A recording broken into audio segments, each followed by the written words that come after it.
नमस्कार प्यारे साथियों, कैसे हैं आप सभी। आशा करता हूँ आप सभी बहुत अच्छे होंगे, स्वस्थ होंगे और आप अपने बोर्ड की परीक्षा की तैयारी काफ़ी अच्छी तरीके से कर रहे होंगे। साथियों, आज का हमारा स्लोगन है एक कदम सफलता की ओर। अर्थात हमारा यह संकल्प भी है कि जब आप बोर्ड की परीक्षा दें तो आप अच्छे से अच्छे अंक से पास हो। हमारा यह प्रयास भी है कि आपको अपनी बोर्ड परीक्षा में अच्छे से अच्छे अंक दिलवाना। साथियों, इसी महत्वपूर्ण स्लोगन, इसी सुंदर लाइन के साथ आज हम लोग अध्याय 2 पाटलिपुत्र वैभव को पढ़ना स्टार्ट करते हैं। साथियों, पाटलिपुत्र वैभव जो पाठ है यह दो शब्दों से मिलकर के बना है। एक है पाटलिपुत्र और दूसरा है वैभव। पाटलिपुत्र जो कि एक शहर का नाम है, समयानुसार इसका नाम चेंज होते गया। आज हम लोग इस पाटलिपुत्र को पटना के नाम से भी जानते हैं। चलिए तो पहले यह जानते हैं पाटलिपुत्र वैभव को यह शब्द कैसे बना, क्यों इसी चैप्टर का नाम, चैप्टर 2 का नाम ही पाटलिपुत्र वैभव पड़ा। देखिए, पाटलिपुत्र वैभव जो है यह एक तो पाटलिपुत्र है, ठीक है, और दूसरा है वैभव यानी कि वैभव। पाटलिपुत्र आप लोग जानते हैं एक शहर का नाम है जो कि हमारे बिहार राज्य की राजधानी भी है, ठीक है। और वैभव का अर्थ होता है कि इसके बारे में व्याख्या कर देना, अर्थात पटना के बारे में व्याख्या कर देना। साथियों, तो आज हम लोग पाटलिपुत्र वैभव पाठ यानी पटना के वैभव का क्या करेंगे, हम लोग पढ़ेंगे। पटना में कौन कौन से वैभव हैं, कौन कौन से दर्शनीय स्थल हैं, कैसे इस पटना नगर का क्या हुआ, विकास हुआ। चलिए, तो अगर आपके पास कॉपी किताब है तो कॉपी किताब को ले लीजिए, ठीक है। अन्यथा हम यहाँ पे जो टॉपिक्स लिखेंगे आप उसको आप अपनी कॉपी में नोट्स कर सकते हैं, ठीक है। और काफ़ी महत्वपूर्ण लाइन है, इसमें काफ़ी महत्वपूर्ण क्वेश्चन है जो कि आपकी बोर्ड की परीक्षा में देखने को मिलेंगे। हमारा यही प्रयास है चैप्टर 2 से जितना भी प्रश्न आपकी बोर्ड परीक्षा में आए, आपका एक भी प्रश्न न छूटे और आपको लगे कि हम लोग एक कदम सफलता की ओर क्लास में, अर्थात पाटलिपुत्र वैभव की क्लास में कुछ सीखे हैं ऐसा जिससे कि हमारी बोर्ड की परीक्षा में कुछ अच्छे अंक प्राप्त हो सके।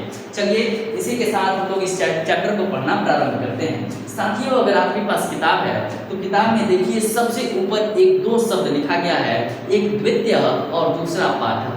साथियों, जैसे कि आप लोग हिंदी में 1 2 3 4 पढ़ते हैं, अंग्रेजी में 1 2 3 4 पढ़ते हैं, वैसे ही संस्कृत में प्रथमा द्वितीया तृतीया चतुर्थी पंचमी पढ़ा जाता है। साथियों, यहाँ पे कभी आप संस्कृत अगर व्याकरण पढ़ेंगे तो इसको विभक्ति का रूप दिया जाता है, प्रथमा विभक्ति, द्वितीय विभक्ति, तृतीय विभक्ति।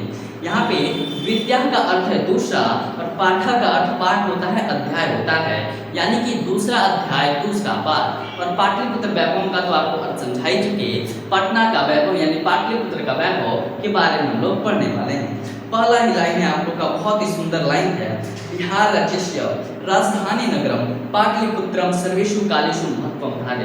यानी कि हमारे इस सुंदर से बिहार राज्य की राजधानी, सुंदर समृद्ध बहुत ही संपन्न हमारे बिहार राज्य की राजधानी पटना नगर के बारे में आज हम लोग पढ़ने वाले हैं। और इसमें बताया गया है कि पाटलिपुत्र जो है वह बिहार राज्य का राजधानी नगर है, जो कि बहुत काले से, बहुत प्राचीन समय से चंद्रगुप्त मौर्य यहाँ के राजा हुए, बहुत ही प्राचीन समय से अपने महत्व को धारण की हुई है, ठीक है। चलिए, अगला लाइन है, अस्य इतिहासे सार्धसहस्र वर्ष परिमित वर्तते। यानी कि इसका जो इतिहास है, किसका इतिहास, पाटलिपुत्र पटना का इतिहास है, वह 2500 वर्ष पुराना है। कितना वर्ष पुराना है, 2500 वर्ष पुराना है। साथियों, उसके बाद लाइन है, अत्र धार्मिक क्षेत्रम, राजनीतिक क्षेत्रम, उद्योग क्षेत्रम च विशेषेण ध्यानाकर्षम। यानी कि यह अपने उद्योग क्षेत्र में, राजनीतिक क्षेत्र में तथा धार्मिक क्षेत्र में अपने ध्यान को आकर्षित की हुई है। इन ध्यान को आकर्षित करने का मतलब हुआ कि किस किस क्षेत्र में अग्रणी है। जैसे कि आपसे बोला जाता है कि अपने कौन कौन सा कल्चर है, तो आप बोलते हैं कि हम क्लास 10th में पढ़ते हैं, हम अपने बड़ों का सम्मान करते हैं, कोई भी बड़ा मिल जाए तो उसका पाँव छू के प्रणाम करते हैं। उसी प्रकार बोला जाए, कोई भी शहर को विकास करने के लिए एक महत्वपूर्ण संसाधन की आवश्यकता होती है।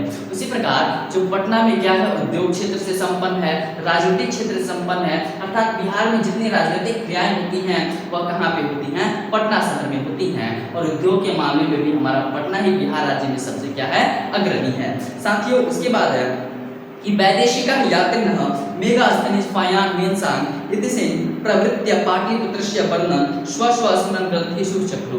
बोला जाता है, इतिहास में ऐसा बोला जाता है कि विदेशी यात्री कौन कौन से हैं, मेगास्थनिज फायान है, मेन्सान् है, इतिसिंह है, कि क्या किए हैं, तो ये सब विदेशी यात्री हैं जो कि हमारे देश में आए हैं, हमारे सुंदर से राज्य बिहार में आए हैं और बिहार के पटना नगर में आए हैं।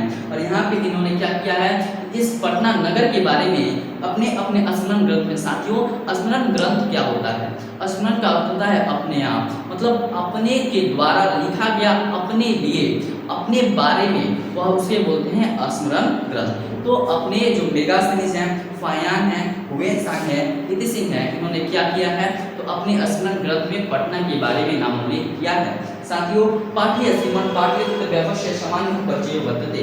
साथियों आज तो इस बात में पाटलिपुत्र वैभव के, पाटलिपुत्र के यानी पटना के वैभव के बारे में पढ़ने वाले हैं। साथियों अभी जो आप लोग यहाँ पे सुंदर से हेडिंग को पढ़े हैं, क्या इससे आपकी बोर्ड की परीक्षा में एक भी प्रश्न आए हैं कि नहीं आए हैं? तो बिल्कुल आपकी बोर्ड परीक्षा में इससे प्रश्न आए हैं।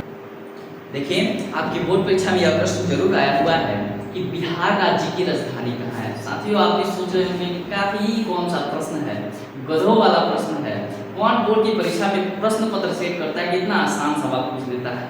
क्योंकि आप लोग अच्छी तरीके से जानते हैं, क्योंकि आप पढ़े हैं, आप जानते हैं, आप समृद्ध हैं इस बात के लिए कि पटना जो है वह बिहार राज्य की राजधानी है, तब आप जानते हैं। लेकिन कुछ लड़के ऐसे भी होते हैं जिनको इतना भी नहीं मालूम होता। क्योंकि मैंने भी जब बोर्ड की परीक्षा दिया है तब यह क्वेश्चन मेरी बोर्ड परीक्षा में आया था और बगल वाला लड़का भी था, तो वह क्या हुआ, पढ़ा लिखा कुछ भी नहीं था, तो वह क्या किया, कुछ और टिक कर दे रहा है, हम कुछ और टिक कर दे रहे हैं। इसका मतलब है नहीं, क्योंकि मुझे मालूम है कि बिहार राज्य की राजधानी पटना है तो मैं पटना टिक करूंगा, लेकिन मुझे नहीं मालूम है तो वह क्या टिक करेगा। लेकिन यह धैर्य सी मतलब बहुत ही छोटी सी प्रश्न है, सब कोई जानते हैं लेकिन कुछ बच्चे नहीं जानते।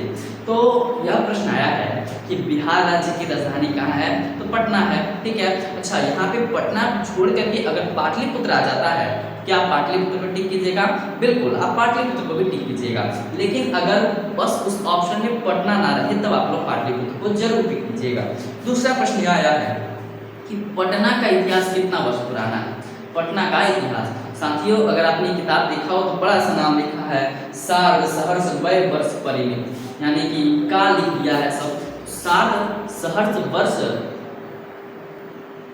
परिमित, अर्थात सार्ध सहर्ष वय परिमित का अर्थ होता है 2500 वर्ष। साथियों पहले यहाँ पे हम यह लिख देते हैं, आप अपनी कॉपी में नोट भी कर लीजिएगा कि बिहार राज्य की राजधानी कहाँ है, पटना।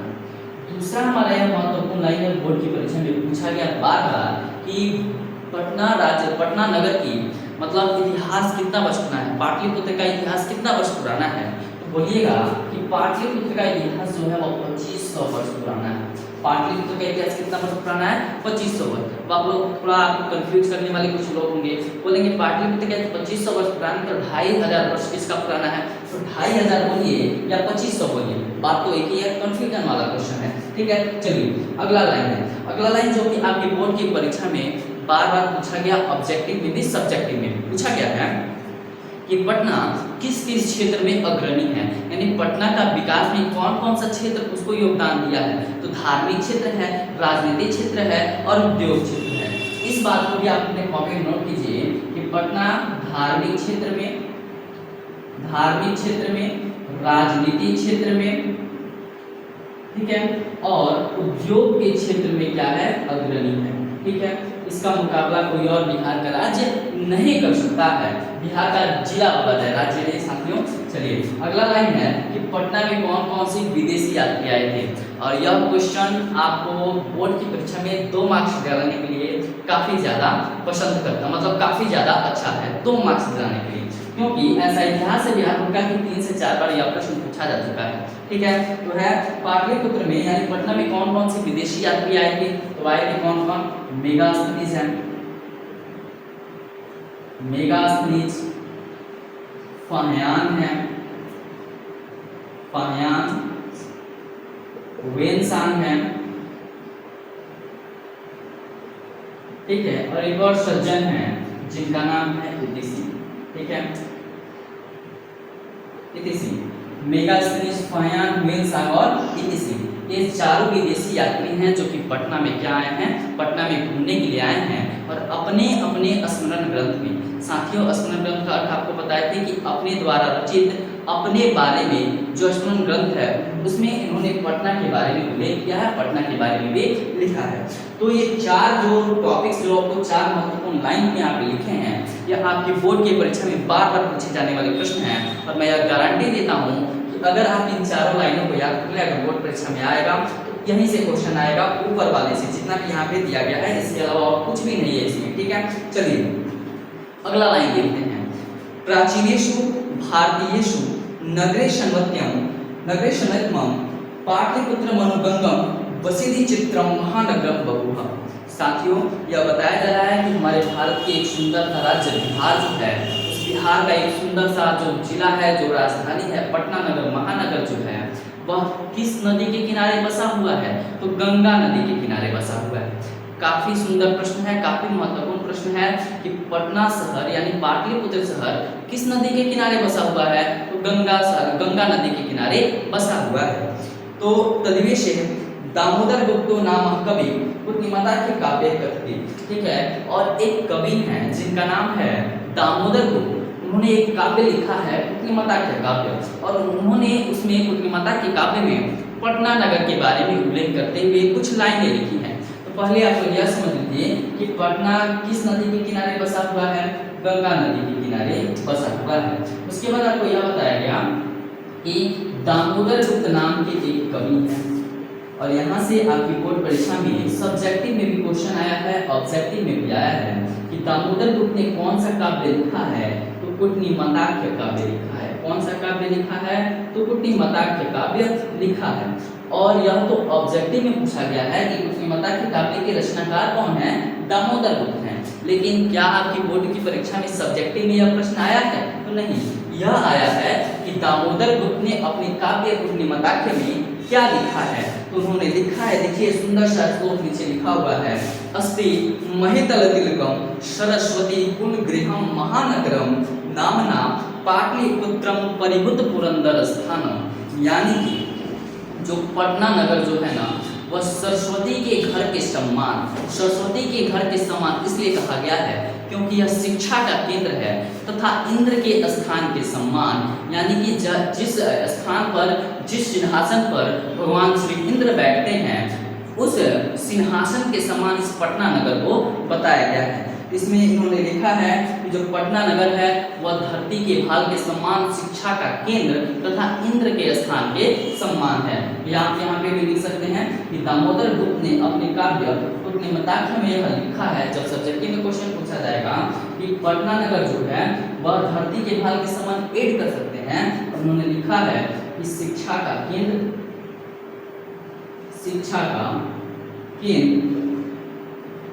तथा इंद्र के स्थान के सम्मान है। इंद्र के स्थान के सम्मान, मतलब बहुत बढ़िया से और लिखना चाहें तो लिख सकते हैं सरस्वती के घर के सम्मान अर्थात शिक्षा का केंद्र है, ठीक है। चलिए अगला लाइन पढ़ते हैं।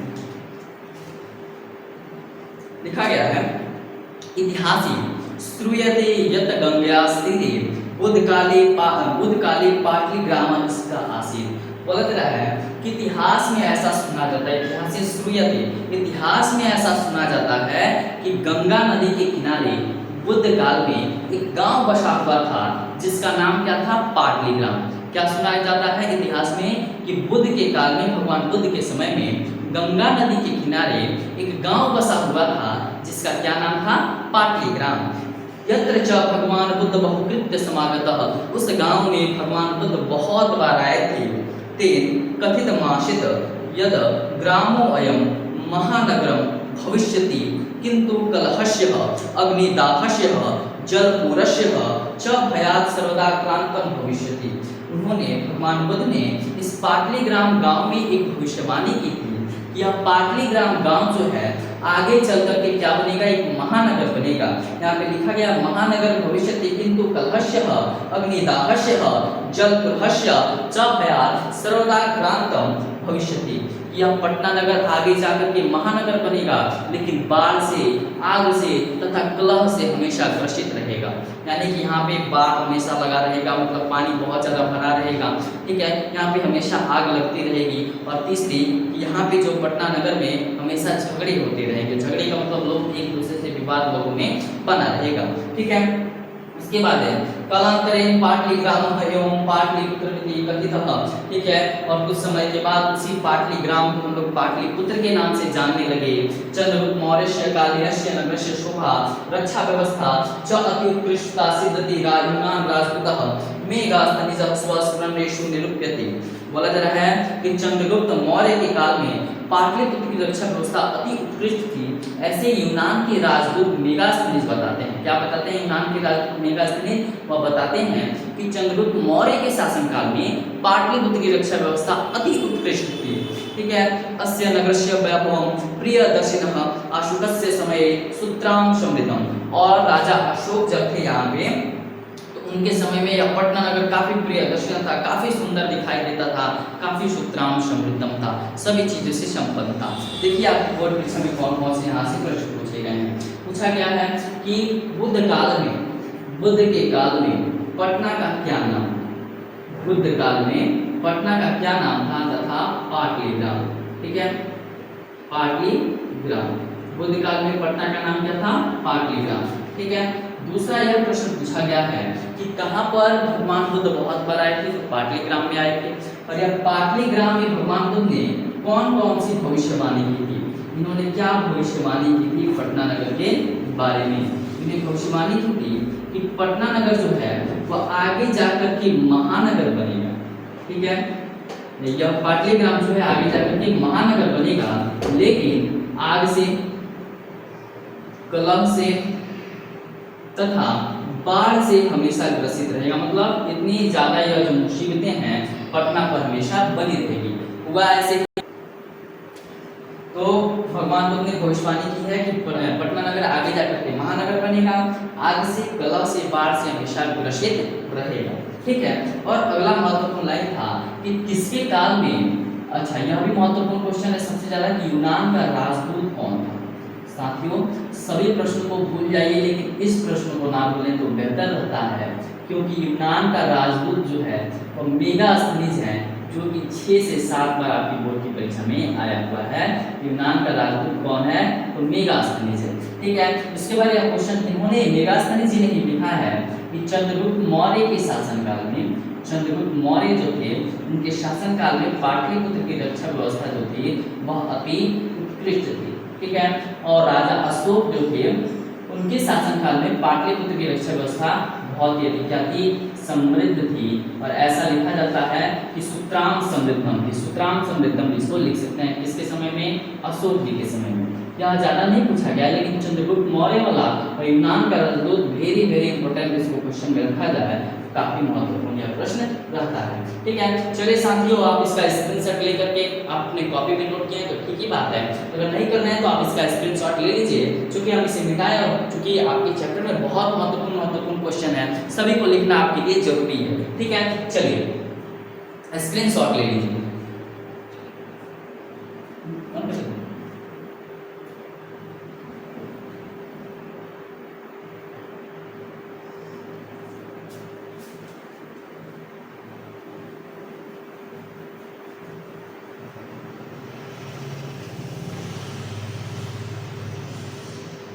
चलिए हम लोग अगला पैराग्राफ पढ़ते हैं।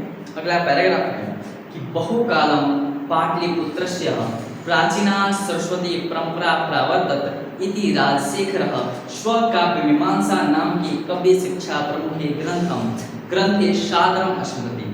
देखिए दिन प्रतिदिन पटना का विस्तार तो होते जा रहा है, इसमें यह भी क्वेश्चन पूछा जाता है कि पटना में कौन सी परंपरा का प्रचलन है? तो पटना में सरस्वती परंपरा का प्रचलन है। सरस्वती देवी जो कि आपके पूरे जो बुक है उनको आप सरस्वती देवी मानते हैं, ठीक है। तो अगर आपसे यह क्वेश्चन तो काफी थोड़ा आपको याद भी हो जाएगा कि पटना में कौन सी परंपरा का प्रचलन है, तो सरस्वती परंपरा का प्रचलन है, ठीक है। और यह लिखा गया है कि राजशेखर जी ने स्वकाव्य मीमांसा नामक कवि शिक्षा प्रमुख की क्या की है? रचना की है। और इसी कवि शिक्षा प्रमुख यानी स्वकाव्य मीमांसा में इन्होंने पटना के बारे में भी कुछ लिखा है। पहले यह समझ लीजिए कि बोला जाएगा कि पटना में कौन सी परंपरा है, सरस्वती परंपरा है। पटना में कौन सी परंपरा, सरस्वती परंपरा, ठीक है, यह भी महत्वपूर्ण प्रश्न है, ठीक है। उसके बाद बोला जाएगा काव्य मीमांसा के रचनाकार कौन है, काव्य मीमांसा के रचनाकार कौन है, तो काव्य मीमांसा के रचनाकार है राजशेखर। जिस प्रकार आपको बताए थे कि कुटनीमता के काव्य के रचनाकार कौन है, तो वो थे दामोदर गुप्त, उसी प्रकार काव्य मीमांसा के रचनाकार कौन है, राजशेखर। अब इन्होंने क्या लिखा है वह देखते हैं।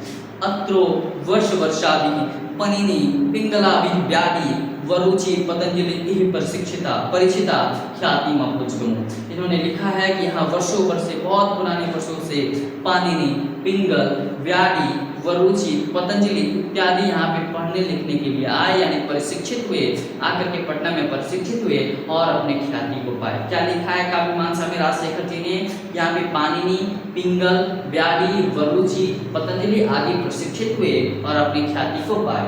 यहाँ पे आप लोग लिख लीजिएगा कि पानिनी है, पिंगल है, व्याधि है, वरुचि है, पतंजलि है, ठीक है। काफी लंबा हो जाएगा, आप लोग लिख लीजिएगा, ठीक है। चलिए आगे बढ़ते हैं। बोल रहा है कतिपयेषु प्राचीन संस्कृत ग्रंथेषु पुराणादिषु पाटलिपुत्रस्य नामांतरं पुष्पपुरं कुसुमपुरा वा प्राप्यते। बोला जा रहा है कि हमारे जो प्राचीन संस्कृत ग्रंथ हैं तथा पुराण जो हैं, जो हमारे पुराण हैं, प्राचीन संस्कृत ग्रंथ हैं, उनमें ऐसा सुना जाता है, ऐसा लिखा गया है कि पटना नगर का नाम पुष्पपुर तथा कुसुमपुर भी है। यानी कि बहुत सारे प्राचीन ग्रंथ हैं, पुराण हैं, उनमें ऐसा लिखा गया है कि पटना नगर का नाम कभी पुष्पपुर भी हुआ करता था या कुसुमपुर भी हुआ करता था। अनेन ज्ञायते यत् नगरस्यास्य समीपे पुष्पानां बहुमूल्य उत्पादनं भवति स्म। क्योंकि इतिहास में ऐसा सुना जाता है कि इस पटना नगर के समीप में फूलों की अधिक खेती हुआ करती थी, ठीक है। पाटलिपुत्रमिति शब्दोऽपि पाटल पुष्पानां पुतलिका नामक रचनाम् आश्रित्य पुतलिका रचनाम् आश्रित्य प्रचलितः। बोला जा रहा है कि जो पाटलिपुत्र जो शब्द लिया गया है ना, वह पाटलिपुत्र जो शब्द है वो पाटल नाम के पुष्प से लिया गया है, जो कि पुतलिका रचना में वर्णित है, ठीक है। और अगला लाइन है कि शरद काले नगरे असीमन कौमुदी महोत्सव इति महान समारोह गुप्त वंश शासन काले अति प्रचलित। बोल रहा है कि शरद के काल में, शरद में ठंडी के मौसम में और मध्य काल के ठंडी के मौसम में जो पटना नगर में कौन सा महोत्सव मनाया जाता था, कौमुदी महोत्सव मनाया जाता था, वो भी गुप्त वंश के शासन काल में। बोला जाएगा कि गुप्त वंश के शासन काल में कौन सा महोत्सव मनाया जाता था, कौमुदी महोत्सव मनाया जाता था। किस ऋतु में मनाया जाता था, तो शरद ऋतु में मनाया जाता था। तत्र सर्वे जनः आनंदमग्नः अभूवन्, जिसमें सभी लोग जो थे आनंदमग्न होते थे, एकदम प्रसन्न होते थे।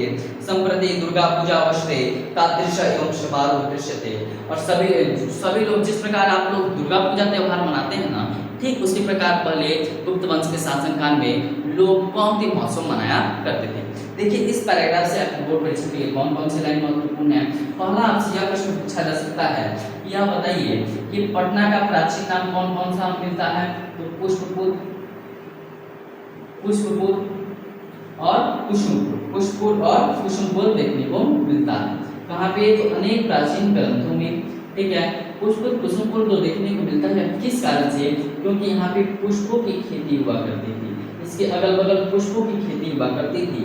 और बोला जाएगा, यह बताइए पाटलिपुत्र जो शब्द है वह किसमें, मतलब पाटल नाम पुष्प से लिया गया है और किस रचना में है, तो पुतलिका रचना में है। काफी आसान सा प्रश्न है। उसके बाद शरद काले, शरद के काल में यानी कि सर्दी ऋतु में, शरद ऋतु में यहाँ पे शरद ऋतु में यहाँ पे कौमुदी महोत्सव मनाया जाता था, कौमुदी महोत्सव। और यहाँ से क्वेश्चन आते हैं आपकी बोर्ड की परीक्षा में कि शरद काल में कौन सा महोत्सव मनाया जाता था, कौमुदी महोत्सव मनाया जाता था। किस वंश के शासनकाल में, तो गुप्त वंश के शासनकाल में। गुप्त वंश यानी जब चंद्रगुप्त मौर्य जो थे वो चंद्रगुप्त मौर्य नहीं, ऐसे ही जो कौमुदी महोत्सव है गुप्त वंश के शासनकाल में मनाया जाता है, ठीक है। तो शरद ऋतु में कौमुदी महोत्सव मनाया जाता था, वह किस वंश के शासनकाल में, गुप्त वंश के शासनकाल में मनाया जाता था, ठीक है। किस पूजा की तरह मनाते हैं, जिस प्रकार आप लोग दुर्गा पूजा मनाते हैं ना, ठीक उसी प्रकार हम लोग इसको मनाते हैं। अगला देखते हैं, अगला पैराग्राफ। कालचक्रवशात् यद्यपि मध्यकाले पाटलिपुत्रं वर्षसहस्र परिवृत्य जरन्तामन्म बुद्धस्य संकेत अनेकेषु साहित्य ग्रंथेषु मुद्रा राक्षसेषु लभ्यते। बोला जा रहा है काल चक्रवात के कारण कुछ ऐसी अप्रिय घटनाओं के कारण पटना लगभग 1000 वर्षों तक पिछड़ा रहा। पटना का लगभग 1000 वर्षों तक कोई भी विकास नहीं हुआ।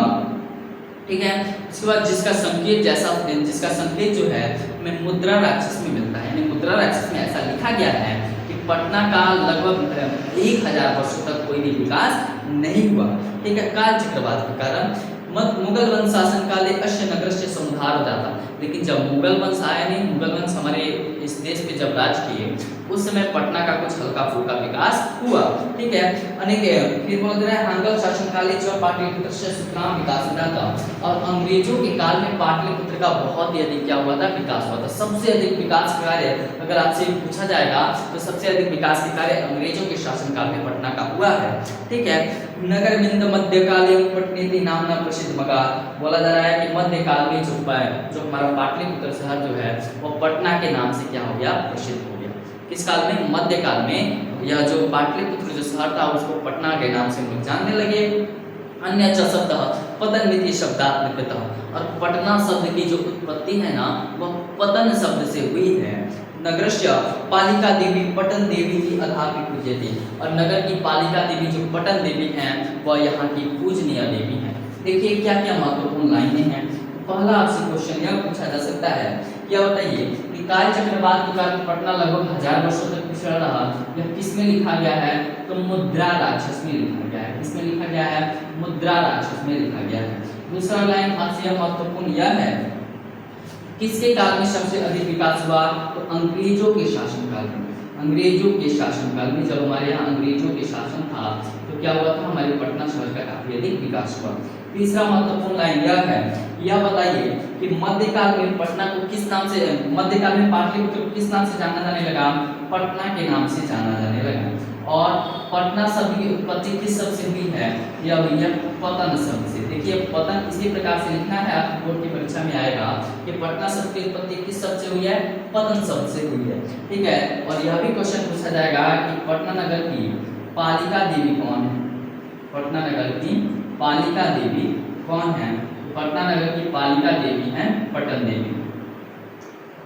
पटना नगर की पालिका देवी कौन है, पटन देवी। ये सभी जो महत्वपूर्ण प्रश्न हैं आपकी बोर्ड की परीक्षा में आए हुए हैं, तो आप इसका स्क्रीनशॉट ले लें, या आप क्या करें, अगर आप लोग लिख रहे हैं तो ठीक बात है, नहीं तो आप लोग इसको स्क्रीनशॉट ले लीजिए। चलिए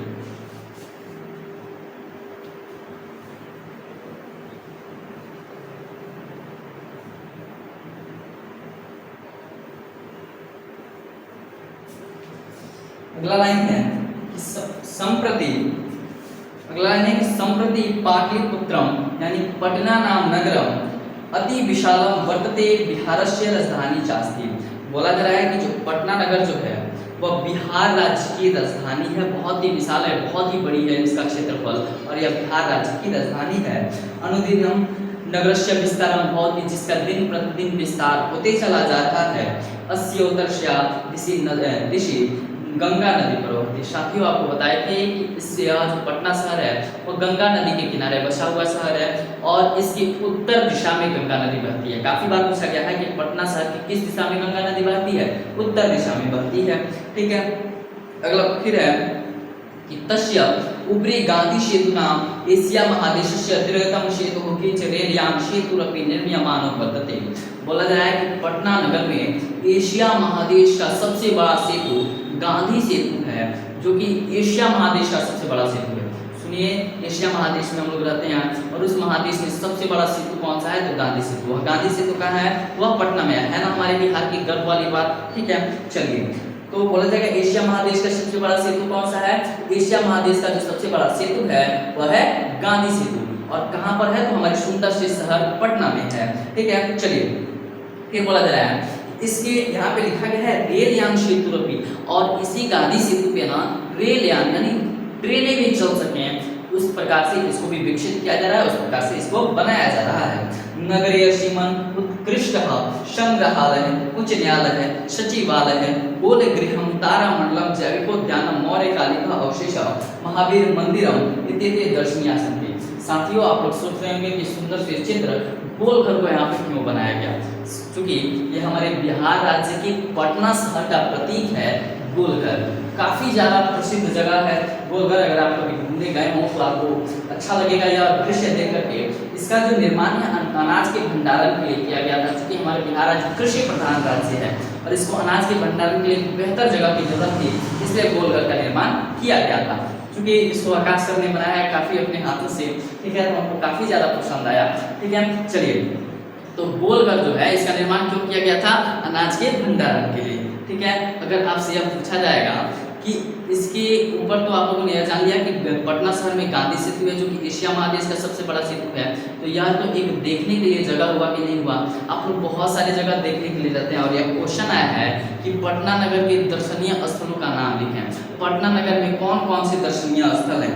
देखिए, लिखा गया है संग्रहालय है पटना में, ठीक है, उच्च न्यायालय हाई कोर्ट है, सचिवालय है, ठीक है, गोलगृह जो कि यह है गोलगृह गोलघर, ठीक है, तारामंडल है, जैविकोद्यानम है, मौर्य कालीन अवशेष यानी म्यूजियम है और महावीर मंदिर जो कि काफी पावन स्थल है वहाँ पे पटना नगर में, इसी का ही नाम है महावीर मंदिर का।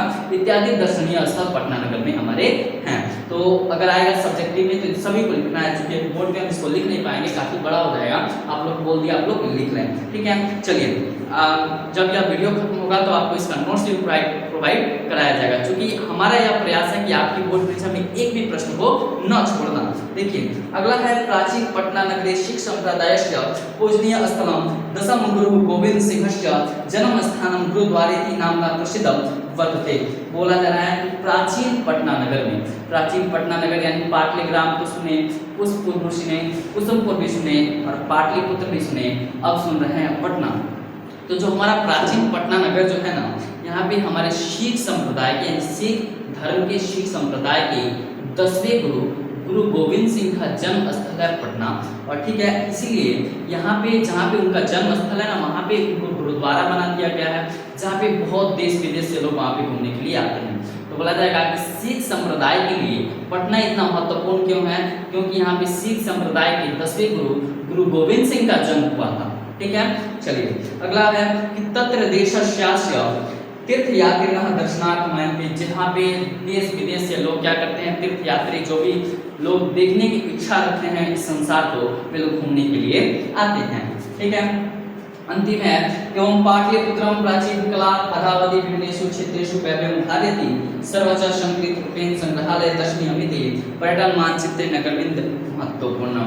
बोल रहा है कि दिन प्रतिदिन हमारे इस पटना शहर का विकास होते चला जा रहा है, विभिन्न विभिन्न क्षेत्रों में विकास वैभव इसकी बढ़ती चली जा रही है और यहाँ पे पर्यटन के लिए हमारे इस पटना शहर में, हमारे बिहार राज्य का सबसे पर्यटन के लिए सबसे उत्तम स्थान जो है वह पटना है। यहाँ पे देश विदेश से लोग घूमने के लिए आते हैं। चलिए, तो आप लोगों ने इस संपूर्ण पाठ को खत्म किया, चूंकि आपके पूरे बुक का सबसे लंबा पाठ था पाटलिपुत्र वैभव। आशा करता हूँ आपको यह सभी वीडियो, जितने भी यह क्लास हम लोगों ने शुरू से अंत तक किया, आपको सभी समझ में आए होंगे। अगर नहीं समझ में आए हो तो आप हमें कमेंट कीजिए। आप हम इसको क्या करेंगे, कहानी के माध्यम से आपके समक्ष प्रस्तुत करेंगे, जिससे आप और अच्छे तरीके से तैयारी कर पाएं, क्योंकि हमारा प्रयास है एक भी प्रश्न को न छोड़ना। और वीडियो खत्म होने के बाद आप हमारे टेलीग्राम चैनल पे जरूर विजिट कीजिए, वहाँ पे आपको इस चैप्टर का नोट भी प्रोवाइड कराया जाएगा। धन्यवाद, मिलते हैं अगली वीडियो में। वीडियो अच्छा लगा हो तो अपने दोस्तों के साथ शेयर करें। धन्यवाद।